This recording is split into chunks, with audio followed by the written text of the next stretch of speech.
വയനാട്ടിൽ തെരഞ്ഞെടുപ്പ് അവസാനിച്ചതോടെ പാലക്കാട് മണ്ഡലത്തിൽ സജീവമായി വയനാട് ലോക്സഭാ മണ്ഡലത്തിലെ NDA സ്ഥാനാർത്ഥി നവ്യ ഹരിദാസ്.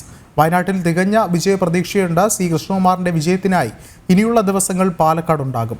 കൽപ്പാത്തി രഥോത്സവം ആദ്യ അനുഭവമാണെന്ന് നവ്യ ഹരിദാസ് പറഞ്ഞു.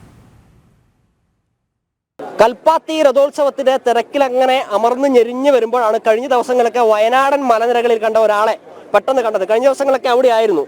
എന്താ ഇപ്പൊ പാലക്കാടേക്ക്? അവിടെ ഇലക്ഷൻ ഡ്യൂട്ടി കഴിഞ്ഞു. ഇലക്ഷൻ മെനഞ്ഞാന്ന് വോട്ടിംഗ് കൂടെ കഴിഞ്ഞു. രാത്രി തിരിച്ചു കോഴിക്കോടേക്ക്. ഇനിയിപ്പോ സി കൃഷ്ണകുമാറിനെ ജയിപ്പിച്ചിട്ട് വയനാടേക്ക് കയറാൻ വേണ്ടിയിട്ടാണോ? അതെ അതെ അതെ ഇലക്ഷൻ കഴിയുന്നത് വരെ ഇവിടെ ഉണ്ടാവും. ശ്രീ കൃഷ്ണകുമാർജിയുടെ ഇലക്ഷന്റെ പ്രചരണത്തിന് വേണ്ടിയിട്ട് എത്തിയിട്ടുള്ളതാണ്.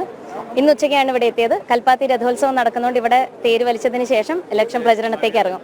ഈ വീണ്ടും വരാന്ന് പറഞ്ഞിട്ടാണോ വയനാട് നിന്ന് ഇറങ്ങിയിട്ടുള്ളത്? 23-ാം തീയതി കൃത്യമായിട്ട് അവിടെ എത്തുമെന്ന് പറഞ്ഞിട്ടാണ് പോകുന്നത്. അത്ര കോൺഫിഡൻസ് ആണ്? തീർച്ചയായിട്ടും. കഴിഞ്ഞ ദിവസങ്ങളിലെ പ്രചരണങ്ങളൊക്കെ ആ രീതിയിലുള്ളതായിരുന്നു. വളരെ നല്ല രീതിയിലുള്ള പ്രചരണമായിരുന്നു. ഒരു റോഡ് ഷോയോട് കൂടിയാണ് അവിടെ ആരംഭിച്ചത്. കാൻഡിഡേറ്റർഷിപ്പ് അനൗൺസ് ചെയ്തതിന് ശേഷം അന്ന് മുതൽ പിന്തുണ ഓരോ ദിവസവും വർദ്ധിച്ചു വന്നതാണ്.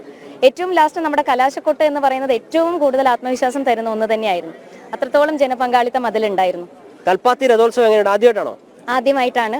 ഇവിടെ ഒരു നിയോഗമായിട്ട് കണക്കാക്കുന്നു. ശ്രീ കൃഷ്ണകുമാർജിയുടെ ഇലക്ഷന് വേണ്ടിയിട്ടാണ് വന്നത്.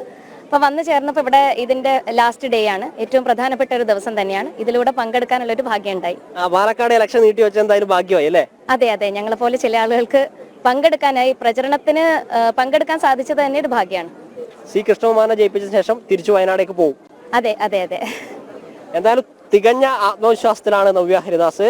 വയനാടെ പ്രചരണം ശക്തമായ രീതിയിൽ മുന്നേറ്റി നടത്തി. UDF-നും അല്ലെങ്കിൽ LDF-നും ഒക്കെ കനത്ത രീതിയിലുള്ള വെല്ലുവിളി നവ്യ ഹരിദാസ് അവിടെ ഉയർത്തി. അത് വിജയത്തിലേക്ക് എത്തുമെന്നാണ് പറയുന്നത്. അതോടൊപ്പം തന്നെ പാലക്കാട് NDA സ്ഥാനാർത്ഥിയായിട്ടുള്ള കൃഷ്ണകുമാറിനെ വിജയിപ്പിക്കാൻ വേണ്ടി ഇവിടെ എത്തിയിരിക്കുകയാണ്. കൽപ്പാത്തി രഥോത്സവത്തിന്റെ ഭാഗമൊക്കെയായി ഇനി 3-4 ദിവസം നവ്യ ഹരിദാസ് ഇവിടെ ഉണ്ടാകും.